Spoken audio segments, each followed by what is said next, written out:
बिहार में 7वें चरण की शिक्षक बहाली में जो अभ्यर्थी हैं उनको लगातार यही चिंता है कि कितनी सीटों की संख्या जो है जारी करेगी सरकार, ताकि ज़्यादा से ज़्यादा अभ्यर्थियों की बहाली अब 7 फेज़ के तहत हो सके, क्योंकि 6 फेज़ में तो बहुत ही कम अभ्यर्थी बहाल हुए हैं।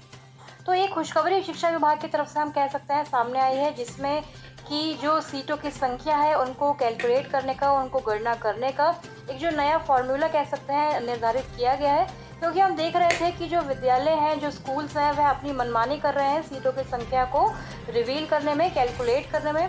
कुछ जिलों से तो बहुत ही कम रिक्तियां सामने आई थी। तो जो प्राथमिक शिक्षा निदेशक हैं श्री रवि प्रकाश जी, प्राइमरी डायरेक्टर, उनका एक जो लेटर है वह जारी हुआ है, जिसमें देखिए क्या कुछ लिखा गया है। सबसे पहले हम ये देखने की कोशिश करते हैं, उसके बाद इसको समझेंगे कि क्या इससे सीटों की संख्या और जो बहाली प्रक्रिया है उस पर असर पड़ेगा या फिर नहीं। तो देखिए, बिहार सरकार के शिक्षा विभाग के प्राथमिक शिक्षा निदेशालय द्वारा प्रेषक श्री रवि प्रकाश जी हैं, सभी जिला शिक्षा पदाधिकारी यानी कि जीईओ और डीपीओ स्थापना को ये लेटर निकाला गया है। इसका विषय देखिए, पंचायती राज संस्थान एवं नगर निकाय संस्था के अंतर्गत प्राथमिक एवं मध्य विद्यालयों में मूल कोटि एवं स्नातक कोटि के शिक्षक के उपलब्ध रिक्त पदों की गणना करने के संबंध में जानकारी यहाँ पर मांगी गई है। तो फ्रेंड्स, ये तो हम सभी जानते हैं कि रिक्त पदों की जो गणना है प्रारंभिक और मध्य विद्यालयों में रिक्तियों बहाली की प्रक्रिया के लिए जारी है। लेकिन देखिए, इस लेटर में जो अच्छी खबर है, जो नई बात यहाँ पर बताई गई है, उसमें अगर आप पढ़ेंगे अगर डिटेल में अंदर कंटेंट, तो आपको पता चलेगा कि देखिए लिखा है कि दिनांक 31/3/2022 तक जो सेवानिवृत्त, त्याग पत्र या फिर सेवा मुक्ति के कारण जो सीट्स खाली हुई हैं, उनकी आवश्यकता थी, पूरा जो विवरण था वह उपलब्ध कराना था। तो उसके लिए अब नए जो निर्देश हैं वह दिए गए हैं। देखिए यहाँ पर लिखा है कि जिलों के यूटाइस डेटा के अनुसार छात्र शिक्षक अनुपात में आवश्यक शिक्षकों की संख्या की सूचना निम्न तथ्यों के आधार पर तैयार की जाए। तो देखिए, निम्न तथ्य कि यहाँ पर कुछ पॉइंट्स दिए गए हैं, उन्हीं के आधार पर ये जो रिक्तियाँ हैं देनी है।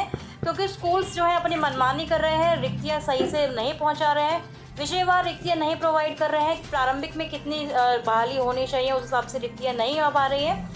इस वजह से छठे चरण में भी बहाली जो है कम हो पाई है, क्योंकि स्कूल्स में सीट्स होने के बावजूद भी विद्यालय जो है रिक्तियाँ आगे फॉरवर्ड नहीं करते हैं या फिर आगे नहीं होने देते हैं। तो उसी के लिए निम्नलिखित तथ्य जो है इनको हम पढ़ेंगे। ये अच्छी खबर हो सकती है 7 फेज में उन अभ्यर्थियों के लिए जिनका जो मेधा है थोड़ा सा कमज़ोर है, कम है, क्योंकि सीट्स बढ़ेगी तो उन्हीं अभ्यर्थियों को ज़्यादा फायदा होगा आगे नियोजनवाद की प्रक्रिया में। तो पहला तथ्य यहाँ पर दिया है कि जिन विद्यालयों में छात्र शिक्षक अनुपात में पर्याप्त अथवा अधिक संख्या में शिक्षक उपलब्ध है, उन विद्यालयों में शिक्षक की आवश्यकता 0 रखी जाए, यानी कि जहाँ सफिशिएंट टीचर्स अवेलेबल है वहाँ पर रिक्ति नहीं होगी। वही सेकंड पॉइंट में लिखा है कि 1 to 5 के लिए आरटीई एक्ट के आलोक में नामांकित छात्र की तुलना में शिक्षक के रिक्त पद की गणना की जाएगी, यानी कि राइट टू एजुकेशन जो है उसके तहत 1 to 5 में जितने शिक्षक चाहिए, यानी कि कम से कम प्राथमिक विद्यालय में न्यूनतम 2 शिक्षक के पद तो होने ही चाहिए, तथा शिक्षक की अधिकतम संख्या की गणना जो स्टूडेंट्स हैं, जो छात्र हैं, उसके आधार पर होने चाहिए। राइट टू एजुकेशन एक्ट यही कहता है। वही 6 to 8 के लिए देखिए आरटीई के तहत विषयवार भी जो है शिक्षकों के रिक्त पदों की गणना करना आवश्यक है, क्योंकि हम देख रहे थे कि 1 to 5 के शिक्षक ही 6 to 8 में पढ़ा रहे हैं और विद्यालय के जो प्रधानाध्यापक हैं यानी कि जो हेड हैं वह समझते हैं कि विद्यालय में शिक्षकों की आवश्यकता नहीं है। लेकिन अब आरटीई एक्ट के तहत ये जो विषयवार रिक्तियाँ हैं इनको दिया जाना अब ज़रूरी है। तो ये स्पेशल जो निर्देश है वह प्राइमरी डायरेक्टर रवि प्रकाश जी की तरफ से अब दे दिए गए हैं। तो अंतिम पंक्ति में लिखा है कि 1/7/2022 यानी कि 1 जुलाई तक ईमेल के माध्यम से ये सुनिश्चित करना था कि सारा डेटा पहुंच जाए। तो देखिए 1 जुलाई की बात है, ऊपर लेटर पर हमने देखा कि 6 जुलाई की तारीख है।